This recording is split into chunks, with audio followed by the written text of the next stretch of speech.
Don't be that guy or girl who ends a presentation or meeting with, "Any questions?"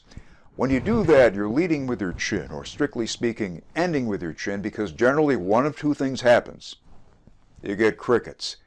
Then you have to stall for a couple of minutes. People start looking at their watches and shuffling out, and then you say, "Well, I guess that's all, folks." And no matter how good your talk was, that lackluster ending will be all that people remember. Or, just as bad, somebody will start arguing with you, and because you don't have a definite ending, you'll have to cut them off, and it looks like you're avoiding the subject. Well, that's awkward. So here's how you end your talk. I'll leave you with one more very important strategy, and I want to wrap up right at the top of the hour, but first, are there any questions I can address?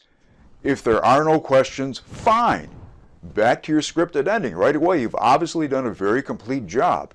And you don't have to peter out and say, "Well, I guess that's all, folks." If there are questions, so much the better. Take them. If they run long, you're up against a deadline you've already announced, and you say, "I'm glad there's so much interest in this. I'll stay after the meeting and answer you individually." And then you give your nice, solid ending. Research shows that listeners remember the beginning and the end more than the middle, so be sure you end with a thump.